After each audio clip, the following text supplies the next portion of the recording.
Hey everybody, welcome back to Word Balloon, the comic book conversation show.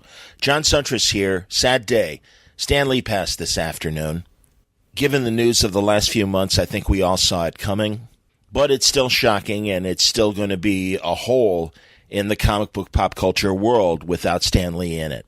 Think of the many fan generations that Stan Lee represented as a mentor, a father figure in the pop culture world.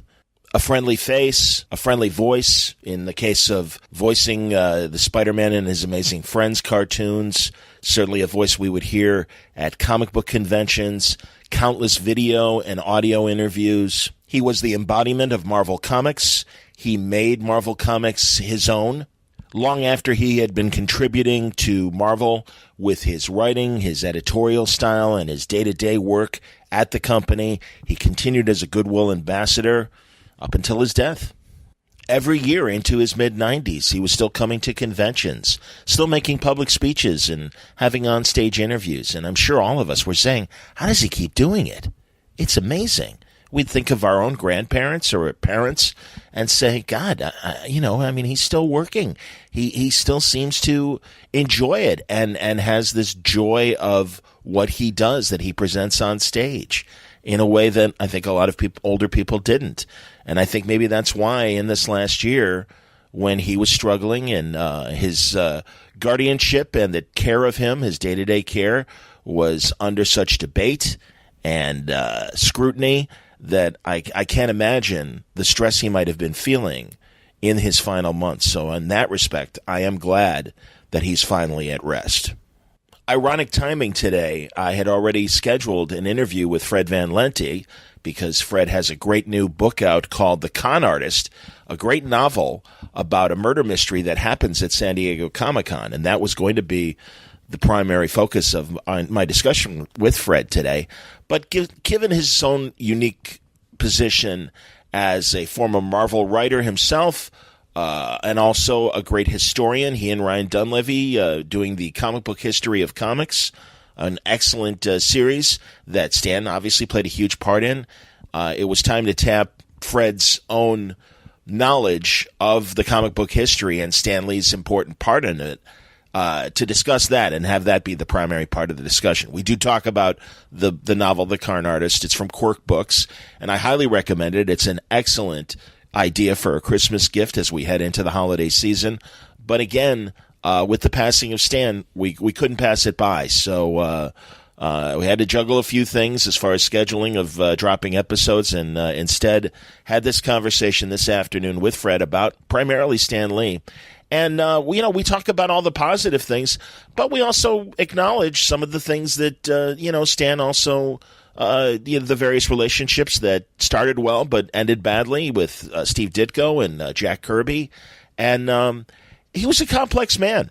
And it's funny because I've been examining the career of Orson Welles, another complex man, another man that had relationships sour at the end as well, but a fascinating creative force. Again, just like Stan.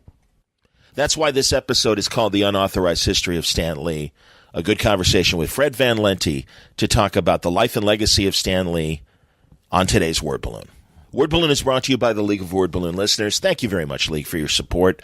I try to provide a different sort of podcast here at Word Balloon, in many ways a lot different than some of the other podcasts out there that review books and have a big group of people, and sometimes we get interesting in-depth conversations, and I think today's episode is a prime example of that. Word Balloon is free. I keep saying it, and I mean it. It will always be free. But if you like Word Balloon, if you like what I do here and would like to help the cause, and can afford it, especially in this tough economy, as Artie always likes to make fun of, Art Baltazar, when I say, I know things are hard. I do know things are hard. They're hard for me as well. But if you enjoy Word Balloon, if you think it enhances your love of comic books and the pop culture hobbies, and you want to help out the cause, you can help by subscribing to Word Balloon. You can go to patreon.com/wordballoon or go to wordballoon.com and click on the Patreon ad. Thank you very much, League of Word Balloon listeners. Word Balloon is also brought to you by Aftershock Comics. They're shaking things up at your local comic shop right now.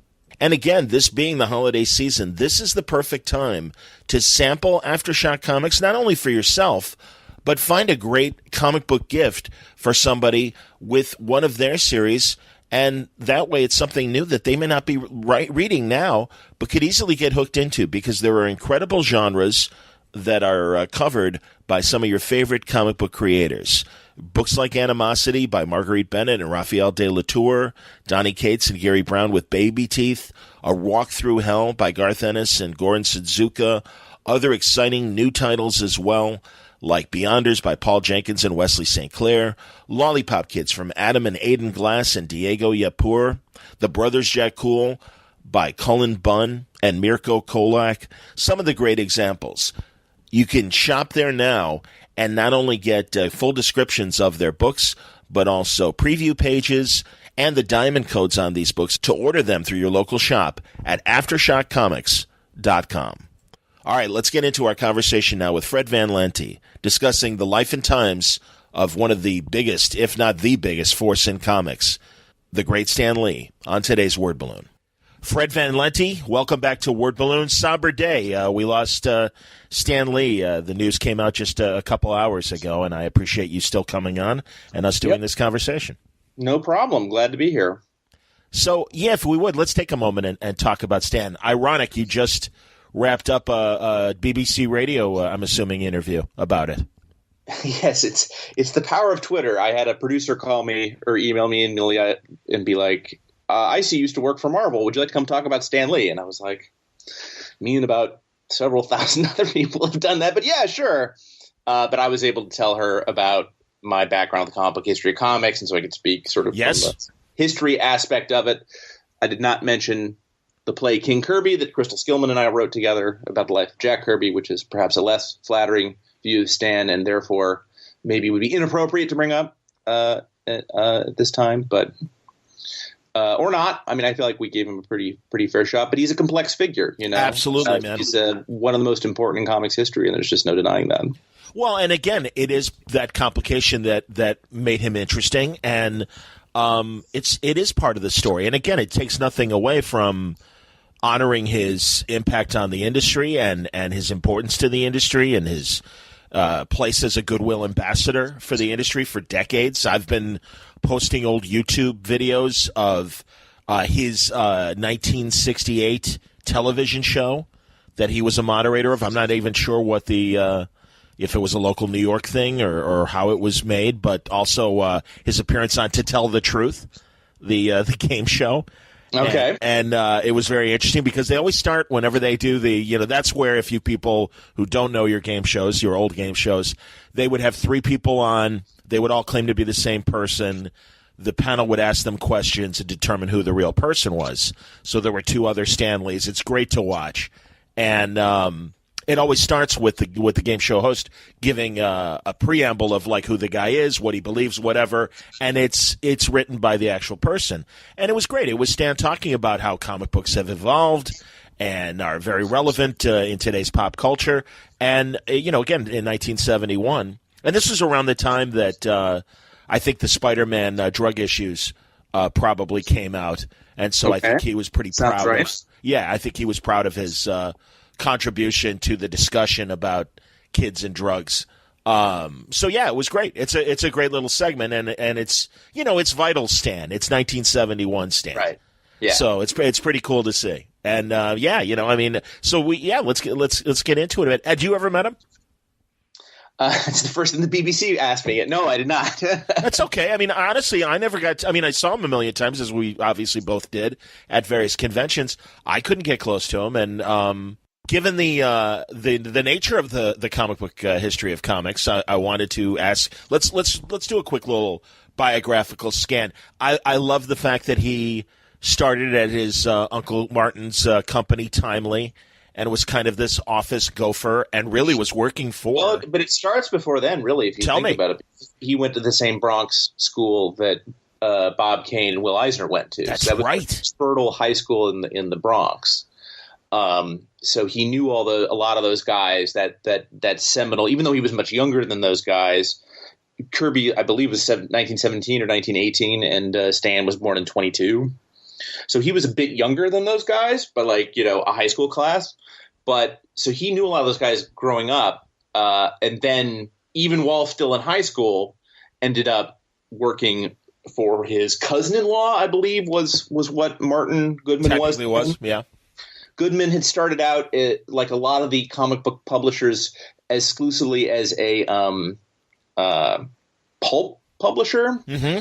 Their most, sort of their most famous character that went up in the comics was Goodman throughout his entire career as a publisher basically stuck to this idea of that imitation is the purest form of publishing. So his first big pulp character was Kazar, right? Yes. Who all Marvel fans know, but obviously is a ripoff of Edgar Rice Burroughs' Tarzan. No question. And so it wasn't really until Goodman brought in the services of Funnies Inc., which was the packager where Carl Burgos and Bill Everett worked, and they created Human Torch and Submariner. Then obviously they brought in, most famously, Joe Simon and Jack Kirby to create Captain America. I think that they hadn't brought in those creators, Marvel, Timely / Atlas / Marvel would just start like churning. Would have just churned out. They would have been the Hydrox to DC's Oreos. You know what I mean? Like, they would just keep cranking out. Off-brand versions, knockoffs, yeah. like phony Jordashes or something. Absolutely. Peddle the old Soviet Union. Like they were so imitative that when Stan and so there's another famous character, Patsy. Someone said Patsy Cline, Patsy Walker. Yes. I guess who appears in the Jessica Jones. And of course Hellcat as well. And it was Hellcat, but she started out as an Archie ripoff. Yep. Archie was America's top teenager. Patsy Walker was America's number one teenager, except the genders were swapped, right? She was a redhead girl instead of a redheaded boy, and she had these blonde and brunette male love interests. Did she have the tic tac?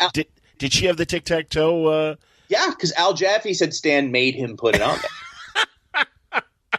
Go on. But I'm actually jumping ahead a little bit. So Lee wanted to be a writer. And his birth name was Stanley Lieber. His first published comics work was, I believe, in Captain America Comics 3. It was a text page. Yes, I love that. Let's stop for a second. Stop for a second because I do love that those text pieces were there so that the comic books would qualify for a postage magazine rate. Yes, exactly. And so subscriptions would be cheaper. And so literally it was filler. And I'm always fascinated by those Golden Age text pieces because they're like every possible genre. But Stan's first story was a Captain America text story. Yes, Captain America foils the traitor's revenge. 2 pages of pulse-pounding, star-spangled action. True believer. That's right. And so, Kirby claimed that Stan was sort of a kind of an obnoxious kid who would like play the flute in the office while he and the others were trying to work, and was generally just sort of a pest. And given how badly their relationship soured in both men's later years, you sort of take that with a grain of salt. But I can sort of see Stan, considering how hyperactive he was when he was 93. I can certainly see him being a little difficult to take as a teenager. Absolutely. Well, no, and I'm glad you said that because, people can go through the archive. I almost considered going through it, but it kind of is needle in a haystack. I didn't think to hashtag a lot of the subjects we covered, but Bendis on one of the Bendis tapes was talking about, I think it was the line of characters that Stan created for Boom in the last few years. And he among the writers that he turned to potentially flesh these out, Paul Jenkins, I know, ended up working with him on those. I believe it was Paul, but Brian, he pitched Brian, and this was Stan in his very late 80s, maybe 90. It was about between 5 and 8 years ago when they were doing this, and Brian was really candid and is like, this was still very strong young mind pitching me these ideas, and it wasn't, as unfortunately, I'm sure, given the accounts of people like Todd McFarlane who saw him in his last months, was like, hey, this is an old man. And he goes, God, I felt a lot better after seeing him, given all that we have heard in the last year in the press about, his home care and guardianship and fights between business people that he had been working with for years and also his daughter. People can go online and read the details of that. So yeah, it's but yeah, that he really was vital and like you say, probably as hyperactive as a kid as he was, even in his later years, still pitching stories. And I hope at some point too that much like Kirby has been. That we've examined those last years of Kirby creations, whether they were for animation or some of the later comic stuff like Silver Star and some of the other characters, that we do get a comprehensive look at those last group of characters that Stan created for both the animation and the comics. And I'm not saying that this stuff was Hamlet, but it is interesting to see, the last works of any great creator. Yeah, I'm not familiar with the Boom stuff. Silver Star, I think, is some of the best thing. Maybe not, his eyesight was going, but Silver Star is pretty nuts. And that's the thing. Stan, being the writer, had to rely on animators and these other artists to realize these last characters, and that's what I'm saying. I'm not saying this is going to be gold here or anything like that. It might be like Mae West's Sextet from the '70s, her final film. That guy compared to what One of the reasons I love going on the show so much is your ability to stump me. Like, I should just have a pad and just write down all these things that I'm going to later YouTube to know what the heck you're talking about. Well, Anaria, here's a more contemporary version, Freddie. Although, again, this is going to be a 70s thing, but it's out on Netflix. Orson Welles' last film, they finally untangled all the rights. Sure. And Other Side of the Wind is on Netflix. Yeah. And the documentary. And the documentary is incredible. I haven't had a chance to really sit down and watch the movie itself yet. Right. Oh my God, the documentary was fascinating. And that's the thing. That's what I mean is that last period when he was so creative still trying to pitch ideas, just things like that. But all right, let's get back to the early years. So sure. Yes, so he's kind of the office boy at Timely and kind of a gopher for Jack and Joe Simon. He would famously – Martin Goodman, by the way, is the founder of Marvel. Sorry, I just threw that name out there as if everyone listening knows who that is. Martin Goodman, who was several decades, I think, older than Stan, founded Marvel. Timely. Yeah. Timely, that's right. Originally it was Timely, and it's still Timely at this point. So basically, Stan's immediate bosses are Joe Simon and Jack Kirby, who famously got canned from Timely because they were convinced that Martin Goodman was cheating them out of Captain America money, which was probably true, and started working at DC behind their backs, creating first Newsboy Legion and The Guardian and Sandman and Manhunter. Boys Comics, Boy Commandos, all that stuff. That's after they got fired. Oh, excuse me. They were literally renting out a hotel room down the street from the Timely offices, and they would go during their lunch break, draw an entire other comics line for DC, and then come back and keep working on Captain America comics. Crazy. So Stan, the story that Jack tells is that Stan knew about this and then ratted them out to Martin, his cousin. We have no way of knowing whether that's true or not. We do know that they got fired, and then Stan basically got promoted in Joe Simon was essentially the editor-in-chief of Marvel at that point, and really the first editor-in-chief at Marvel. And then Stan got the job, and he basically held the job a really long time.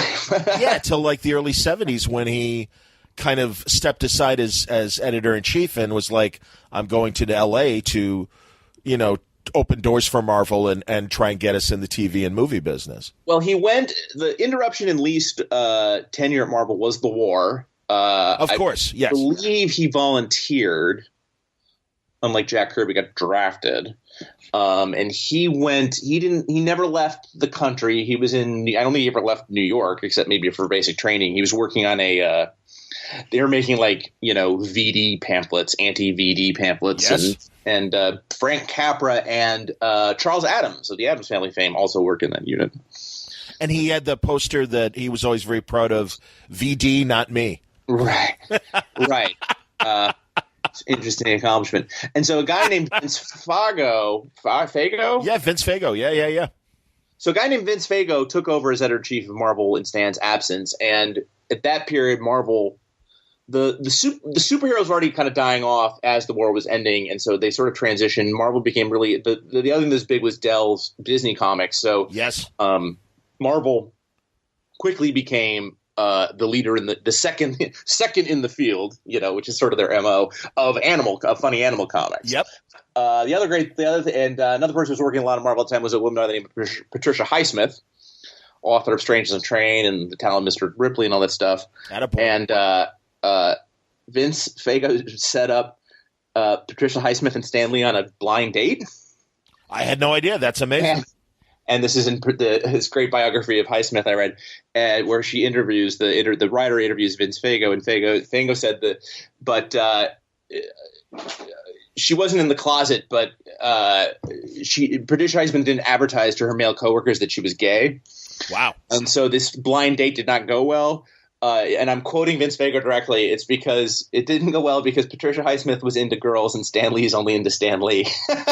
Exactly. And I'm shrugging right now. And that's, again, part of the story, man. There you go. No disrespect, but absolutely. It's like, this is who Stan Lee was. And I appreciate this level of conversation because I'm sure that there are going to be plenty of blogs and podcasts that are going to be, nothing but the gold. And that's fine. And that's totally fine. Geography guy. So,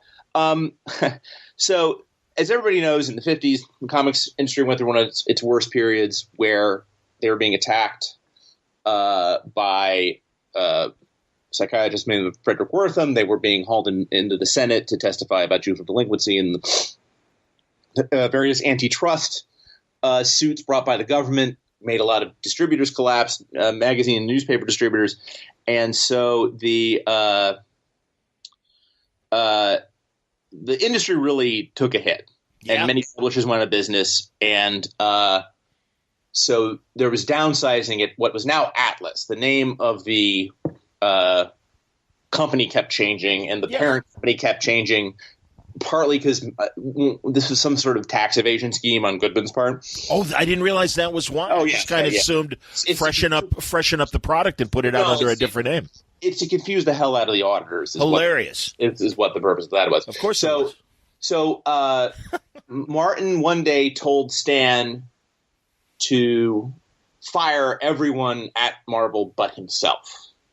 And he told Stan to do this, and then immediately left for Florida to go on vacation, to leave Stan by himself to fire all of his coworkers, which he did.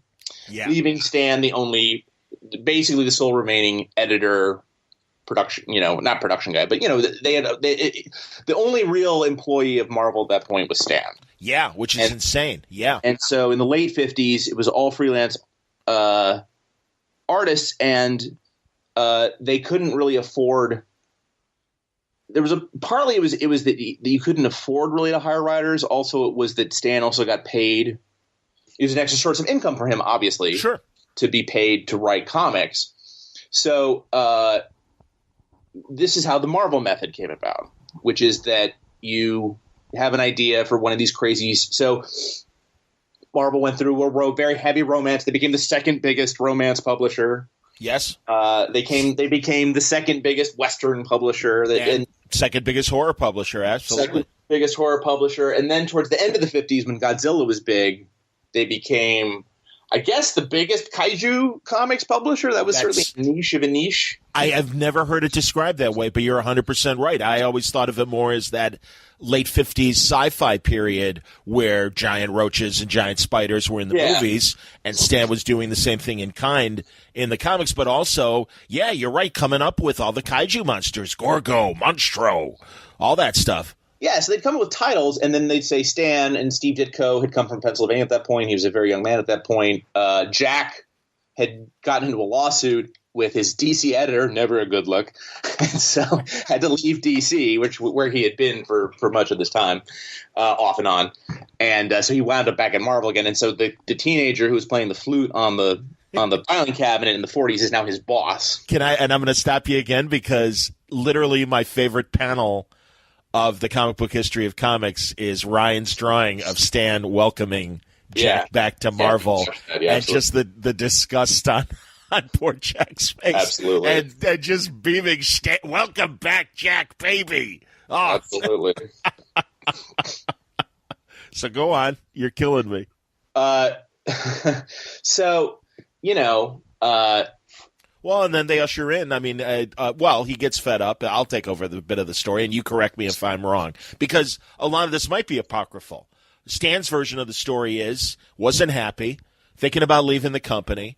Yeah, so Martin comes back after they've been cranking out these kaiju comics and is like, hey, and the story, whether it's true or not, who knows, is that he went golfing with a DC executive by the name of Jack Leibowitz, although apparently those two did not really know each other and they never would have played golf. So that sports story is probably BS, but whatever. It's still a better story. So until someone gives you the real version, I'm just going to keep repeating it. Supposedly, Leibowitz was confessing to Martin Goodman about how well Justice League of America was selling because that was a brand new title in 59. I think it was probably first a showcase title. Brave and right? Bold, but yeah, absolutely. Brave and Bold, fair enough. And so immediately Martin busts into Stan's office. He's like, hey, now we're doing superheroes again. And Stan says he was like, forget it. I'm sick of this hamster wheel. I'm jumping off. And his wife said, well, if you're going to quit anyway, why don't you, do something you would want to see? Jack Kirby's version of the story is he comes into the office and they're taking the furniture out, and Stan is sitting behind a desk, or sitting behind, I guess, not a desk, right, because they took it out, sitting in what remains of the chairs, weeping, and Jack is like, don't worry, we'll do a superhero comic and we'll make it all better. And the result, obviously, was the Fantastic Four, a comic that looks a lot like Jack's last book for DC, Challenges the Unknown. Absolutely. But what made it different was the characterizations and the concept of the Thing as sort of a monster character. And so the Thing, so regardless of whose idea it was, Stan or Jack's, to have one of the Fantastic Four be a monster, it clearly was an attempt to. It's part of Marvel's overall corporate tradition of copying things. Yes. Because the Thing was just a heroic version of a shorter kaiju, right? And then obviously in the first few issues, what did the Fantastic Four fight in the first issue? Kaiju, brought up by the Mole Man, Right. So absolutely. So this was very much a melding of the minds. The monster superhero was the big hit. The Thing was the big star of Fantastic Four. So they bring out the Hulk, which is a straight up monster superhero, but with more of a Jekyll Hyde bent. Absolutely, and initially a failure for 6 issues. Did not sell well. Contrary, and I think I just said that in the BBC, I lied. I lied to the British. I apologize. It's such a common thing to say. Oh, they were all hits. No, they weren't. Just when they create something, they never let it go. Right. So the Hulk bombed, but then they stuck him in the Avengers and they stuck him in Fantastic Four and then tried to gin it up. And then you have Thor, who's the god superhero. You have Spider-Man, who's the teenager superhero, which sounds like a no-brainer to us now, but was very influential. That was also largely influential because the second most popular character in the Fantastic Four is the Human Torch. So yeah, Peter Parker was essentially sort of a Human Torch with Jewish guilt added. Uncle Ben. And then there was a wizard superhero, which may or may not have completely been Steve Ditko's idea, but. You ever hear Alan Moore? Alan Moore was on a show on the BBC radio. It was a great show, and now the name of it is escaping me. But the comedian Stuart Lee was interviewing Alan, and he was talking about the Marvel, the way that he wrote Marvel superheroes. He's like, Stan Lee was influential because all of a sudden these superheroes had flaws, like a bad leg, meaning obviously Don Blake. But it's true that, yes. So along with the angst and the guilt of, it was those psychoses and real world problems, God, I truly, Spider-Man worrying just as much about capturing the lizard as he was getting cold medicine for Aunt May. Sure. Or washing the Spider-Man uniform in a laundromat. It's just little touches like that. That, again, I don't know how now it was something like that kind of scene, how much of that was Ditko and how much of that was Stan. I mean, the comparison that is like, the DC heroes are all largely variations of Superman, right? So right. The Flash is fast Superman, Wonder Woman is girl Superman, Green Lantern is, I don't know what the hell that's supposed to be, Superman. What were they smoking when they came with Green Lantern? I love Green Lantern.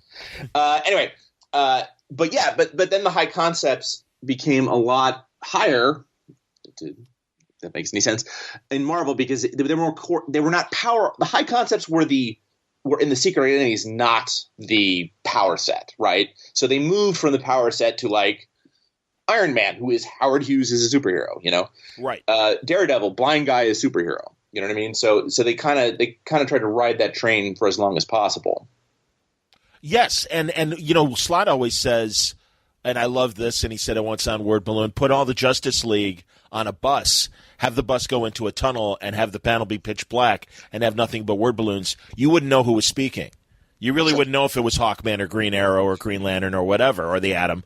And yet with Marvel, the Hulk was always angry, Reed was always kind of lofty, Johnny was a wisecracking teenager, the Thing was, Jimmy Durante or William Bendix as a monster. And I mean, it was great. I mean, they really were distinct characters. And it evolved. And I'm glad you mentioned Daredevil, because that's another thing. Let's give, some props to Stan creating Daredevil, a nod to the disabled at a very interesting time. Certainly the creation of characters of color that, came with the Black Panther. And I mean, that's the thing I really, and even, I never heard definitively if the mutants were a true parable of minority, and just any sort of xenophobia and everything.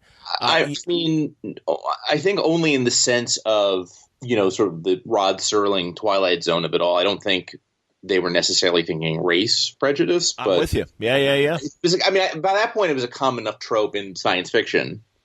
And Kirby was, by all accounts, a voracious, obsessive reader of science fiction. No question. Particularly. Yes. Another. So, but again, these comics are all being created by the Marvel method, which is where, yes, at best, the artists are getting a piece of paper with a plot on it, but very soon even that got phased out, and it became, I'm verbally telling you what it is. Then it became, just do something like this and it'll be fine. Right, or even I know John Romita Sr. used to say he would come up with plots for Spider-Man when he was drawing it. They all would. Yeah, and then people, like Gil Kane, for example, was somebody who really loved it and found it very liberating. And then the artist would bring the art in. Kirby would famously write down suggestions as to what he wanted the dialogue to be. Stan would often ignore those, just do his own thing. And then Stan would add the dialogue. I assumed he dictated it to somebody. I don't know if he was dictating it literally to the letterer. Maybe. I don't really know how that works. Yeah. But that actually is something I'd be fascinated to find out. Whether he does secretary do it or whatever. Yeah, Flo did it. Yeah, and Flo Steinberg, sure. And then she handed it off to Artie Simek or whoever it was. Yeah. But, so some artists like Gil Kane and John Romita Sr. really appreciated this model and really loved it. Guys like Ditko and Lee and Kirby became increasingly frustrated by what was then obviously Stan's predilection towards self-promotion. Yes. And they found it very offensive, and it destroyed the Ditko-Lee relationship first. Ditko, of course, who I believe we also lost this year, was a famously prickly personality, really oil and water. So it's not sort of surprising that they had a falling out. Stan, I think, knew that he was maybe taking too much of the credit, so he started so very quickly the credits in Fantastic Four after Ditko leaves becomes. It used to say written by Stan Lee, drawn by Jack Kirby. Then very quickly it becomes by Stan Lee and Jack Kirby. Yep. But Kirby was still annoyed and stopped creating characters for Marvel and instead defected to DC again for the second time in his career, secretly creating books for DC, at home when he wasn't working on Marvel stuff. And so he left and to do New Gods. Yes. And that defection is about the point where Lee starts coming out with his books, which really are what cemented his legacy in a lot of ways, like the Origin Marvel Comics and the Son of Origins and all that stuff. Yes, they're incredible. And honestly, among my first Marvels as a little kid. I mean, it was those in a couple of the Treasury editions. Yeah, man. And that's when I learned about Nick Fury. That's when I learned about Doctor Strange. Sure. In Son of Origins. And the text, when you're a child, you're just like, oh, Stan Lee did all this. That's great. Then you look at it later and you sort of, and you hear what the other side is the story. You look back at those books and you're like, how true, quote unquote, truthful they are is questionable, because there's a lot of sort of dancing around about who really did what. What you need to remember is that at that time, I believe also at this time, Marvel was having a lot of problems. This is about the time they slashed the page counts in the books down to 16 pages. That's right. The 70s were becoming brutal on all sorts of periodicals and magazines because people were, the TV had become completely ensconced in American life. Right. Comics were, and really all reading material was starting to dwindle as a mass medium. And I believe this is the time when Martin Goodman broke with Marvel. I think they sold Marvel to Cadence. And then Martin went and founded his own comic book company. Atlas Seaboard, yes. Just talked to Bob Greenberger, who is friends with Jeff Rovin, and Jeff Rovin was kind of the Stan Lee of Atlas Seaboard, and it's a fascinating, very brief company that Martin created, and some very weird and interesting characters. Right. Yeah. And at about 1972, the year I was born. That a boy. Lee stopped being.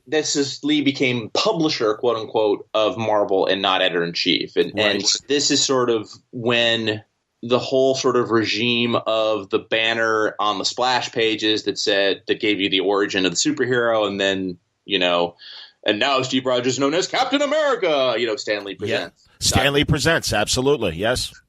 And the soapbox, of course, too. I don't know when the soapbox started. Soapbox is much earlier, yeah. The soapbox started. Well, and even in the letter columns, they at a certain point, it clearly Stan's voice in the letter columns, even when it just says editors, the little responses, yes. The letter columns just says editors. But then ultimately, I think they gave that up and kind of went straight for implying directly or indirectly that it was Stan Lee. So, I mean, so for my entire lifetime, literally, Stan has been the goodwill ambassador for Marvel. He's been the public face of Marvel. He's been the booster of Marvel. He's the most famous comic book creator who ever lived. I think that's an incontrovertible statement. Absolutely. I would completely agree.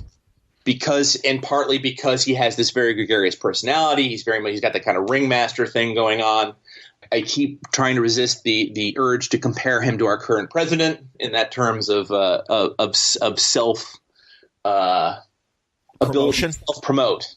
Yeah, but in a much more benign way, obviously. In a much more benign way, absolutely. Let's take a break here from our conversation with Fred Van Lente about the life and times of Stan Lee and talk a little bit more about our sponsor, Aftershock Comics. Now, I know you've seen those Aftershock books on the racks of your favorite comic shop, a whole slew of fresh high concepts written and drawn by your favorite creators. You can get things like the Spy series, Jimmy's Bastards from Garth Ennis and Russ Brown, Frank Thierry and Oleg Okunev with Pestilence. The 14th century Black Plague is revealed to be the first zombie outbreak. Or the early years of Vlad the Impaler, the Brothers Jack Cool from Cullen Bunn and Mirko Kolak. These are great books, and again, it's the holiday season, and this is a great time to sample Aftershock Comics, not only for yourself, but for that comic book reader in your life that might not know about these great series, and find a new one to enjoy. Great trades, great monthly books to check out now. I would suggest the trade Monstro Mechanica from Paul Aller and Chris Evenwies. That is this great Leonardo da Vinci story with his female apprentice Isabel and their wooden robot Monstro Mechanica. The collected trade is available. Great art book. You can get the art of Jim Starlin through Aftershock as well. But there are plenty of genres and great stories waiting for you to sample now. If you go to their website, you will find amazing stories that I'm sure will fit the interests of that certain someone in your life that it's time to purchase a great new graphic novel or sample a new bunch of Aftershock comics and give them a grab bag of a bunch of these things. We're going to be talking more with more Aftershock creators in the days and weeks ahead as we go through the holidays. But you don't have to wait to hear about these books. You can check out full story descriptions, preview pages, and the diamond codes on these books to order through your local shop at AftershockComics.com. All right, let's get back to our conversation now with Fred Van Lente about the life and times of Stan Lee on Word Balloon.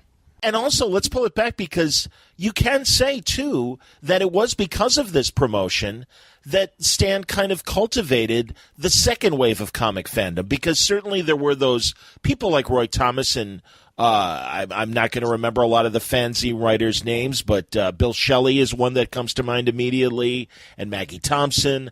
And so there were those kind of comic book fans, but that Silver Age wave of comic fandom that coincided with things like Phil Seuling's 64 New York Comic Con, the first one, sending Flo Steinberg to that show, Steve Ditko doing Chalk Talks. But then Stan really, when the college kids got into Marvel Comics, he absolutely embraced that, was going on his lectures and that.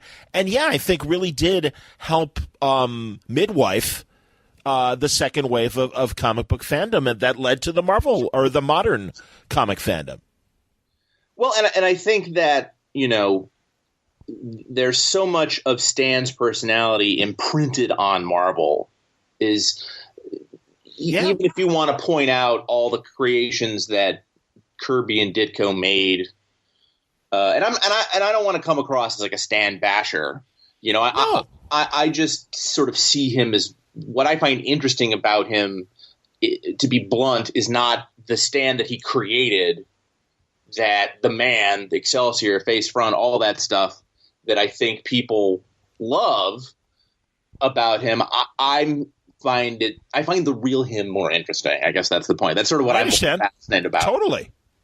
Is that I get that he's an act for the most part, and I know that a lot of people have had very positive experiences with him. In fact, I think most of the people that of the modern era who've had associations with him have had nothing but wonderful, absolutely, associations with him. But the when you had Jack Kirby going through the fight to get his artwork back, when he was having those problems with Marvel, all this various spats with Ditko, it's clear that he wasn't interested in getting involved. At some point, you have to contend with the fact that his two greatest collaborators he had terrible relationships with and had awful falling out, with them. And the acrimony on their part particularly lasted for years. And, presumably part of the reason that Stan was not as acrimonious about it was because, well, he was a company guy and, benefited financially in a way neither Kirby nor Ditko ever did. Absolutely. So I'm not one of these rabid, anti-Stan people, but by the same token, you can't just wave that stuff off and say, oh, but I love his cameos in the Marvel movies. Oh, I loved it when he used to introduce, Spider-Man and his amazing friends. Yeah. No, he's a complicated man. Well, now, pointing out, as you did, the Kirby getting his artwork back, it was just a couple years ago, and I think it was a Hollywood memorabilia or, kind of a collectible reality show, and Stan was on, and they went to one of his warehouses of stuff, and he unearthed all these original Fantastic Four pages that Kirby had done. And wow. And it's I'm sorry I don't remember the name of the show, but it's out there, and I'm sure a lot of the listeners remember seeing this. And it was just kind of matter of fact. Oh yeah, I've got a warehouse and I've got original art, and it's like, well, isn't that interesting? And I think what people need to understand who are listening to this, sort of the import of what you're saying, is that the executives, it's not like Jack Kirby gave Stan Lee those pages. Right. He kept them. Yes. And so when people are financially struggling, and Ditko famously used his original art for cutting boards, so we'll leave Ditko out of this. But for Kirby specifically, it becomes a financial issue because later on, and sure, at the time they didn't know how valuable the stuff was going to be. I absolutely understand that. Oh, absolutely. Although, as you point out, John, that the sort of the Comic-Con scene and the early fan scene was starting at the same time Marvel was. Of course it was. So, it's not just some like, oh, look at all this, cute artwork that I'm going to hang on to for sentimental. Yeah. Dude, that's not yours. Yeah. You should have sent that back. Well, or again, it's the company's. He is essentially is the company. Exactly. And just kind of kept. So it is going to be interesting. I have a feeling that a lot of Silver Age Marvel work is going to suddenly be unearthed as they go over Stan's estate.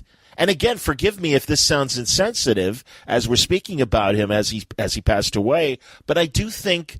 Again, I use the Orson Welles comparison. Stanley Kubrick, there's a great new documentary about one of his chief assistants.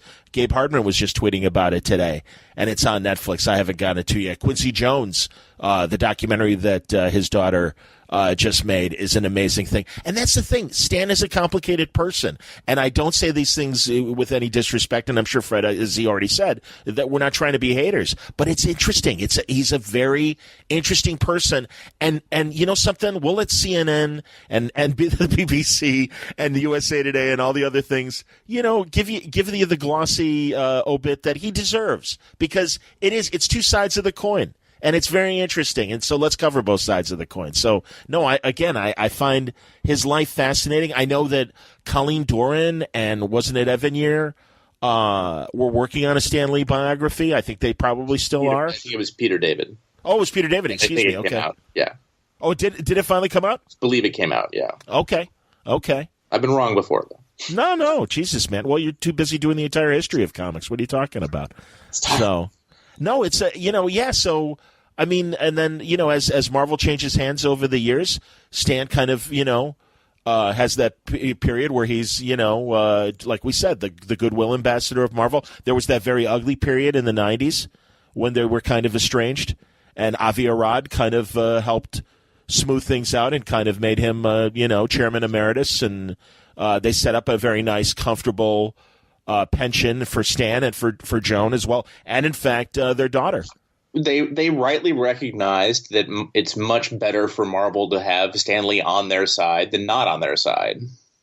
Yeah, public relations wise. Yeah, and then of course the movies, and especially with Avi Arad when the movies started and stuff. Yeah, this great period that we all know, his final years as showing up in those Alfred Hitchcockian sort of cameos that were. Continue to be a lot of fun. I have a feeling we still will probably see a handful of them. It's kind of like Tupac. Stan will still survive cinematically, I think, for probably a couple more movies. Yeah. Yeah, and then obviously, he sort of divided his time between, being, essentially it's like the equivalent of like the Queen of England, right? Your ceremonial head of state, like you go and have receptions and stuff. You don't actually have power, but you just kind of like, Well, yeah, because exactly. And stuff. Yeah, well, and I don't even think he was probably interested anymore in the day-to-day stuff as he moved on to that more ambassador role. Well, right. And so what you're talking about, and this is why, I think this is the other thing that sort of makes people's heads explode, is that you're talking about a guy when he was about 39 in 61, I believe. He basically his entire life was living off one decade of his life, right? Because that was the period in which he creatively ran Marvel. And interesting timing too, kind of in that same, within a year or two on both sides of the Beatles period. That's the thing. Stan's impact on the 60s into the early 70s, cannot be questioned. And like you said, literally the most famous person to come out of comics. And one other thing, Steranko was in Chicago doing a pulp show, and somebody asked him, this was around the time that Stan was doing those stories for DC, the Just Imagine stories. And a person asked Steranko, he's like, isn't it a shame to see Stan and have him involved in these lesser works at this point in his career based on all the great things he did? And Steranko had the perfect answer, and it's true. And he said, Stan's been writing comics since 1940, 41, whatever it was, 39. And he said he has written probably 5,000 to 10,000 stories of every genre, from Millie the Model and Patsy Walker to the Westerns, the horror stories, of course the superhero stuff. He's like, so it's like a songwriter. He goes, you'll kind of forgive him if a couple of the new ones aren't as snappy as, the original ideas he had over those decades. And it's true. It's like, yeah, man, just calm down. I always make the point, too.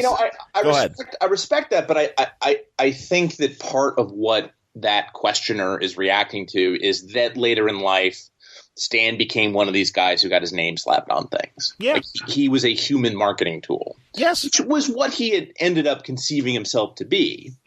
If you have this sort of idealized image of him, which obviously Steranko does not, nor there's no reason he would, since he was one of the artists directly working under Stan at the original Marvel, it's not said because that's what he always did. Like, that's literally his life. Yes.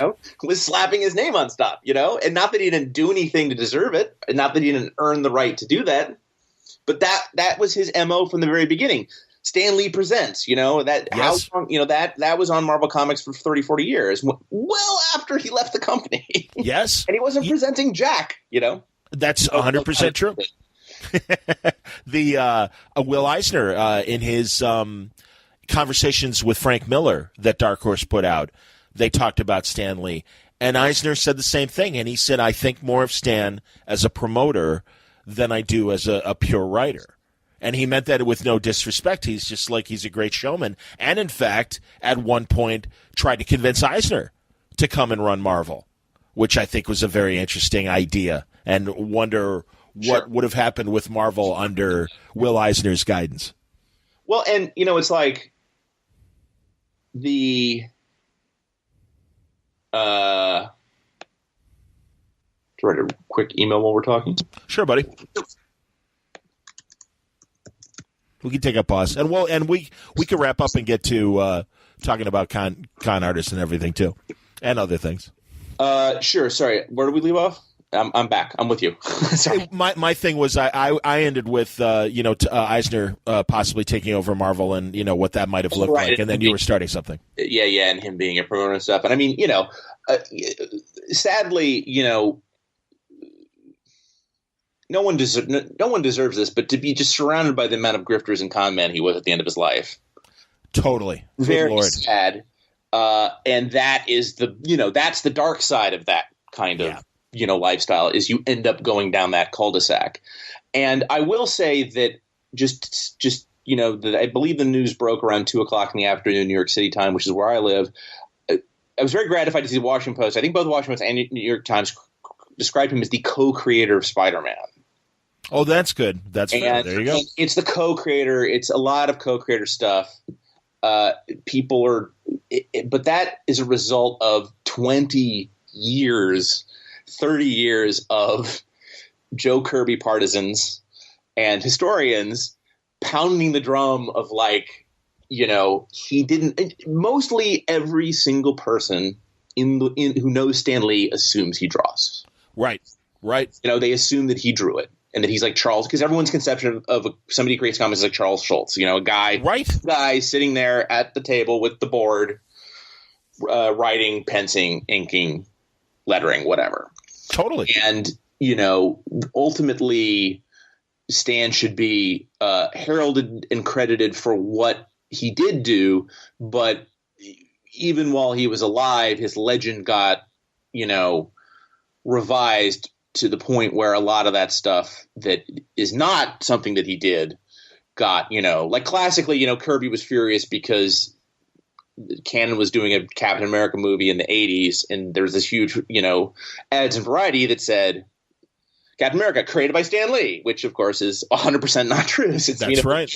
Because he was 16 years old when Captain America was created and Joe Simon and Jack Kirby were his bosses. So obviously Stan doesn't have control over the press, or what movie promoters do, but he did create the environment that allowed those kind of statements to be made without thinking. And frankly, the person who made that ad probably thought it was true. You know what I mean? Absolutely. He's not trying to, put anything over on anybody.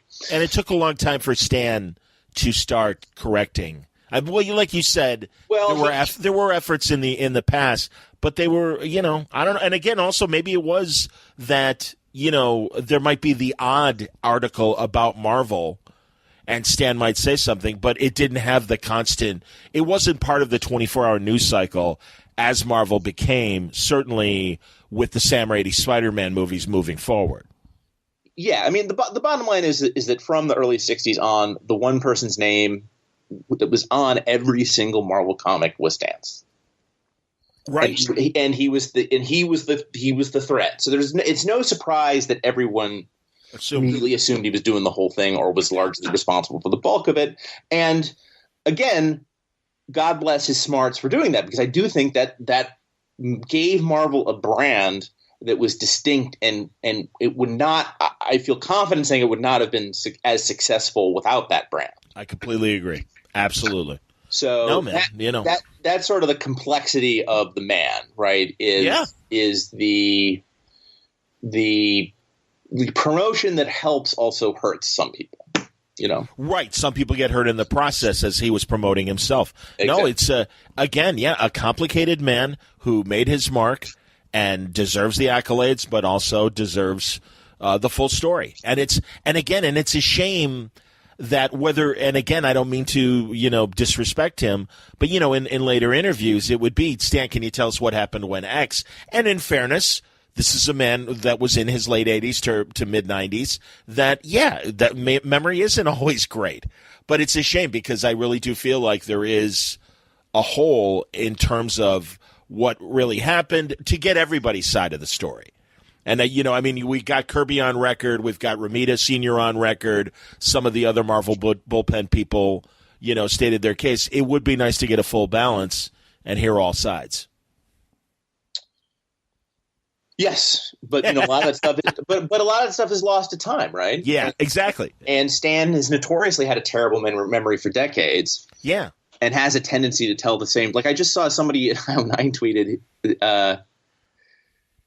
where does this Excelsior come from? And Stan was like, well, everyone keeps ripping off my catchphrases, so I decided to come up with one that people couldn't spell, so they couldn't steal it from me. Like he just made up an answer. You know what I mean? Like it's like Stan. It's the state motto of New York. That's what Excelsior is. Just say. Oh, I had no idea of that. That's amazing. That's where it comes from. That's fantastic. It's so hard to admit it. It's on the flag. I assumed Arthur's sword and the whole idea of power, the power of Excelsior and everything. That it's a powerful word. That's crazy. Yeah, I love that. Freddie, that's awesome, man. Yeah. Okay. 49 of the other states are the people right now in Iowa are going, oh, I didn't know that. That's right. It's no live free or die. But, I'm hip. but it's still pretty good. That's fantastic, man. Well, seriously, exactly. Now, the rest of the story, I think the rest of the listeners know. But I really appreciate us taking this time and really, going over this. And yeah, Freddie, you were the right man. We had this. Send your angry emails to John at WordBalloon. Absolutely. No, and honestly, I will. I'll assume all full blame if people found this portion of the conversation disrespectful in any way. Like we said, Stan was a complex man. We all admired him. We all appreciate what he did for comics. It's not the whole story, though, if all you concentrate on are Fuzzy Uncle Stan and his cute cameos and just the Cliff Notes. There's more to the story, and that's what we hope to provide with this conversation. Moving on. Yes. The reason why Fred was initially going to come on today was and I still want to do this because I think it would make an excellent Christmas present. Fred's new novel, The Con Artist. It's fantastic, man. And I really love the richness of establishing. It's a murder mystery that happens at San Diego Comic-Con. Give us the 10-cent pitch. You just did it, man. All right, there you go. Well done. I mean, a very famous comic book artist who is sort of this rootless person who lives at Comic-Cons. Like, he doesn't actually have a house. He just goes from Comic-Con to Comic-Con, sure, sketching and he put it up by the cons. He winds up at San Diego Comic-Con, and his editor is murdered, and he's the prime suspect. And so he's spending the entire con both sort of trying to solve the mystery as well as trying to find the mysterious pedicab driver, the woman pedicab driver who is his only alibi. There you go, man. And that's what I mean. It is such a richly environmental, a story. You really, as someone who's a vet of San Diego and stuff, and certainly not to the extent that you likely are, but I've gone to over 10 convention, San Diego. So I feel like I kind of know the lay of the land. Right. It is so perfect to read on the way to a convention, especially for next summer for San Diego. But also, I forget now who the narrator is of your the audio version of the book. As do I. I feel okay. I had it. I'll bring it up on my computer as we have our conversation. But truly, I mean, you really could immerse yourself in this story. And if you've never been to San Diego before, you accurately give the full description of the entire experience from the airport into Artist Alley, into the various restaurants and clubs surrounding the city, and how the entire city really dresses up for Comic-Con in a way that even New York, which I think in the last couple of years is starting to catch up, but no, it can't compare to the way, the town is taken over by Right. Comic-Con, and you really convey that environment really, really well. Thank you. Yeah, I mean, it was really. I mean, I've been in this business for over 10 years, and it was really a distillation of. I mean, most of the stuff in the book, other than sort of the out and out sort of, I like to call it a geek noir. Most of it's stuff that's actually happened to people I know or happened to me personally. I believe it. The crazier it is in the book, the more likely it is to have actually happened. And what I find sort of fascinating about it is that the con experience for the pros is very structured. Like there's almost like a week long, I don't know what there's like a Mardi Gras feeling to it of where you do this thing on Thursday night, this thing on Friday night, this thing on Saturday night. And it was just fun to sort of have that sort of specific environment and put a mystery story into it. Absolutely, man. The hotels that we not only stay at, but host the parties, the after hours at night. Right. And how, literally like, okay, I believe it's Thursday night though. All right, we're all at the Bayfront for Thursday night and, or for Saturday, for Thursday. And Friday, of course, is the Eisners, also at the Bayfront. But, right. You try and hang out in the lobby post-awards, and you get to see everybody and hang out with everybody for a quick hour. Things like that. Hyatt, the way that it's destination. It's perfect, man. And again, also the whole idea of that this guy's alibi is this pedicab driver. Yeah. Omnipresent at San Diego and ridiculous, but they're there.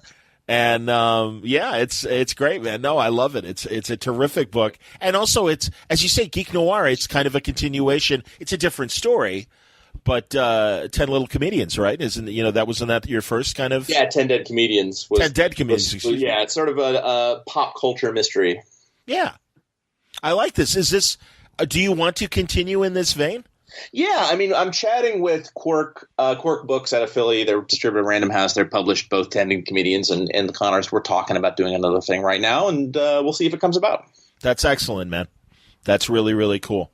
Like I said, truly, I can't recommend it enough. It's an excellent novel that I think would make a fantastic Christmas present for someone involved in the hobby. Go on. We should also point out that it's an illustrated novel. Please, yes, thank you. To shout out to my pal Tom Fowler, who I've done a bunch of comics with, who provided absolutely. The main character is a comic book artist, and so he's sketching in a sketchbook things that he sees as he goes about the con, and those sketches that Tom Fowler drew actually provide clues to the mystery. Absolutely, and Tom is always fantastic. It's been years since I've had Tom on, and we've exchanged the occasional Twitter back and forth and stuff. But I got to get Tom back on. I love that guy. He's so funny, so smart, and man. I mean, you and also Tom King, wonderful collaborations with Tom. That's right. Follow over the years. Tom's novel. That's right. Yep. Once a Crowded Sky is King's novel from back in the day. Yep. And I also like comparing your novel to Paul Kupperberg just did a recent comic book mystery as well. Oh yeah. And it's set in the 50s. Okay. And it's set during that rough period, as we said, of the Wortham period and everything. So I'm really glad when these things kind of pop up.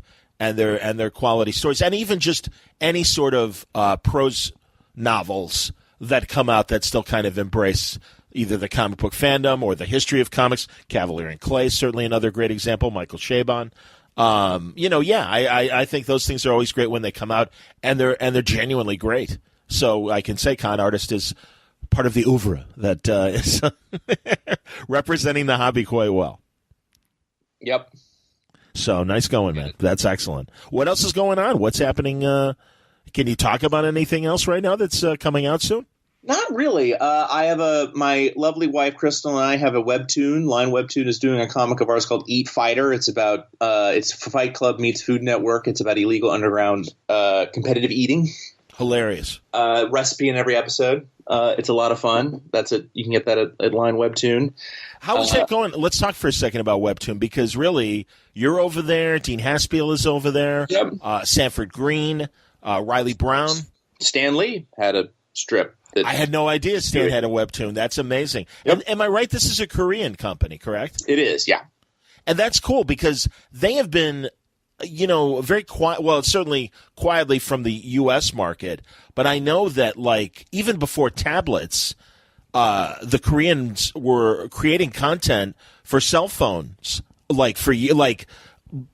ebooks that specifically were for cell phones, things like that. And I find it really interesting, just generally, that the content makers in Korea were thinking along those lines. And it seems like, the Line Webtoons are doing great. Yeah, it's a lot of fun to do. Get a lot of fun feedback. It's a different way of working because it's designed for the phone. So instead of pages, obviously, or even the panel to transitions, like if you read it on Comixology, on Webtoon, it's just a single strip. So the artist Fernando Pinto and Crystal and I are having an interesting time sort of figuring out, how to adapt the some of the conventions of the medium to that format. Cool.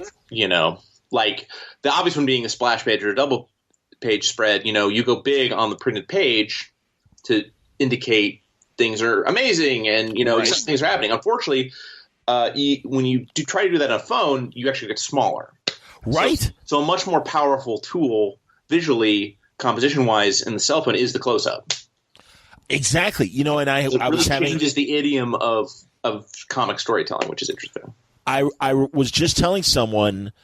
I don't think it was on a Word Balloon episode. I think it was just a conversation, and we were talking about that was the concern. Oh, it was another podcaster. And he was just saying, I don't know if I want to get into, the culture wars today in terms of subjects for comics. And I said, yeah, but that's what's happening now. And I said, in a different way, when digital comics were first on cell phones, before the tablet was really produced commercially, that was my same concern. And said, well, what happens to the splash page? Because now your reading surface is only the size of a baseball card. Right. So what does that mean for panel progression? And as you say, now the impact is the close up as opposed to the splash page when you're drawing and writing for the cell phone. No, and again, this was before the tablet. Then the tablet came out, and it's like, all right, well, that's about the same size as a comic page. Right. Splash pages can, retain their greatness once again. But yeah, I was wondering, again, I was short-sighted, didn't know the tablet was coming, and I'm like, well, yeah, what happens? What happens to the storytelling? So that I can appreciate that. That's very interesting. Very cool. Do you layer? Does he layer, the artist? And do you start with a static image? And then as you progress, do you add layers where all of a sudden there is a punch and maybe a letter style kind of effect, a pow or a biff after the fact, or a gun firing? Move in any way? What's that? Well, not so much that the image might move as kind of like when DC was starting to do digital comics, and also Mark Waid and Peter Krause. I see what you're saying. No, that you can only really do those effects if you're clicking through the comic, and there's no clicking involved. It's literally just a long ass strip that you're thumbing through. So there's no clicking, there's no movement, there's no the strip is loaded. You create the strip. Now this is getting super wonky. Like before we were getting the history wonkiness. Now we're getting into... Well, this is the other side of the conversation. That's all right. Digital comics wonkiness. So they're created in Illustrator with... you do things called artboards in Illustrator that slice the strip up into about between 40 and 50 slices panels or screens or whatever you're going to call it. Even though that's in 50 parts, what the app does as you're scrolling is it loads in each screen... I'm with you. Underneath it in a microsecond, fast, so it looks like a continuous. I'm with you. If the Flash was trying to scroll through it, he could probably do it, and there would be a slight delay. Normal I understand. Man such as ourselves, it's just to load. So You're like you said, it's like a long. And so you can't really do those kinds of effects because those are really when you have panel-to-panel transitions. Okay, well then there are no panels. Literally, it's just one big strip. Okay, yeah, it's like what Scott McCloud was kind of describing with understanding comics. 100%. Yeah, so that's interesting that method has survived in this format as opposed to the other digital comics, the layer progression that I'm describing, and also the those are still around. Of course. Well, and also the directed, panel-to-panel progression that Comixology now provides and stuff. So, no, it's interesting to see how everybody, Madefire is doing its own thing with comics as well. Actually, I keep meaning to check in with Madefire and seeing where their progression is. But, yeah, it is interesting that there's still different ways of doing, digital comics and everything. And, again, this was the original way that McCloud was just talking about. So, very cool. I like it. Absolutely. So, well, that's awesome, man. Is anything else that we can promote? Not really. Okay. Nothing. Everything is all not yet announced. All right. Too far away to really talk about now. Are you? I mean, have you seen? Obviously, we're in the midst of the new television season. What are you watching if you have time? I've become like a pure sports guy. Like I watch hilarious. Go on. And I what am I watching that I'm liking? I really like Camping. Jennifer Garner's HBO comedy, I think, is terrific. Yeah. Okay. I think that's really well done. Have you seen Homecoming I'm playing yet? Red Dead Redemption 2, which takes up all of my sitting in front of the TV time. So that's fantastic. I'm watching a lot of narrative television. Okay, I understand. That's great. You know what, a show, and it's been a few months since it came out, and here's a guilty pleasure, and I really can't believe I'm even saying this. I love The Good Cop on Netflix. Okay. It's a weekly, it could have been a weekly procedural on USA. Very it's cool. Of all people, Josh Groban, the singer, and Tony Danza as a father-son. Danza is a disgraced former cop that went to jail and was dirty, and his son is this straight arrow to the point of ridiculous actions. Great cop. They're in New York, and they live together, and it's kind of an odd couple vibe going. And I normally hate Tony Danza post-Taxi because I did love Taxi. Taxi was a great show. It was not a Who's the Boss guy or his subsequent shows. Right. But his usual Tony persona really comes through and works in this thing. And, yeah, Josh Groban is not the greatest actor in the world, but I don't know. They come off very charming. And it's also written by the people that wrote Monk and some of the other lighter chewing gum kind of USA procedurals that they did in the years.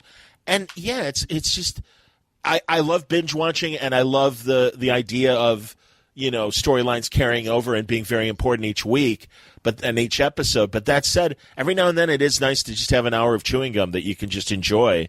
And then, it's good disposable entertainment. And that's what this show is, The Good Cop. I really enjoy it. Excellent. Yeah, there you go. Keep my eyes peeled for it. And the docs on Netflix, as I was describing when we were talking about Stan, can't recommend the Orson Welles documentary enough. It's called They'll Love Me When I'm Dead. Okay. I've seen the trailer for that. I will have to check that out. Absolutely. It's amazing. And the Quincy one is fantastic. Oh my God, such great archival footage and interviews, and Frank Sinatra just giving it up to Quincy. I mean, when Frank Sinatra speaks about another genius and is really like, I can't believe how amazing this guy is. That's always like really great to hear, and just the way that his career touched everyone from the jazz age of the 50s all the way up till today, and still such an important creative figure and force in pop culture. I mean, I love Quincy Jones and always have, and this is a tremendous tribute documentary. That's awesome. Yep, there you go. So those are my recommends. All right, Freddie, I won't waste more of your time. No, it's fantastic. Thank you for having me and getting me in trouble with the comics internet. I love it. Well, truly, man. Again, given your position as a comic historian, it just happened to be fortunate for both of us to have this opportunity to not only promote the con artist. Excellent book, Quirk Books. Get it now. You can get the soft cover version of the book, or you can get the digital version of the book. And it's the available audiobook. everywhere. And the audiobook, absolutely. So I will say in the postscript who the narrator is of the audiobook. Please do. Awesome. Absolutely. No, as always, Fred, thank you very much.